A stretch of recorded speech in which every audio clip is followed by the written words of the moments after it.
Breaking news చూస్తున్నాం. తెలంగాణలో సంచలనంగా మారిన ఎస్ఎల్బీసీ టన్నెల్ ప్రమాదం జరిగి 12 రోజులు గడిచిపోయాయి.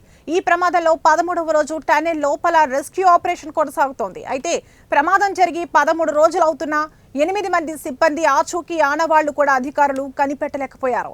అయితే పెద్ద మొత్తంలో కూలిపోయిన మట్టి బోరింగ్ మిషన్ భాగాలను కట్ చేయడానికి ఎన్ని రోజులు పట్టింది? తాజాగా రెస్క్యూ వేగవంతం చేసేందుకు వీలుగా కన్వేయర్ బెల్ట్ ను పునరుద్ధరించారు. దీంతో రెస్క్యూ ఆపరేషన్ లో మట్టి తవ్వకాల్లో వేగం పెరిగినట్లు అధికారులు గుర్తించారు. డిపిఆర్ డేటా ఆధారంగా టన్నెల్లో తవ్వకాలు చేస్తున్న సిబ్బంది 4 చోట్ల ఇప్పటికే తవ్వకాలు పూర్తి చేశారు.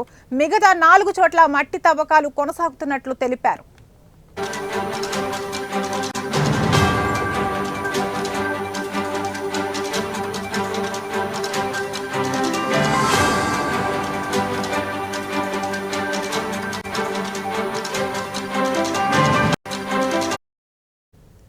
ఈ రెస్క్యూ ఆపరేషన్ లో మట్టిని తవ్వుతున్న చోట నీరు ఉబికి వస్తుండటంతో పనుల్లో జాప్యం అవుతుంది. దీంతో భారీ మోటార్లతో టన్నెల్ నుంచి నీటిని బయటకు పంపించేస్తున్నారు. టన్నెల్లో పేరుకుపోయిన మట్టి బురదను ఫైర్ జెట్ వాటర్ పంప్స్ తో తొలగిస్తున్నారు. అలాగే సాధ్యమైన చోట మినీ ప్రొక్లైనర్ తో తవ్వకాలను ఏర్పాట్లు చేస్తున్నారు. కన్వేయర్ బెల్ట్ తిరిగి ప్రారంభం కావడంతో 72 గంటల్లో రెస్క్యూ ఆపరేషన్ ముగిస్తామని అధికారులు బుధవారం ప్రకటించారు.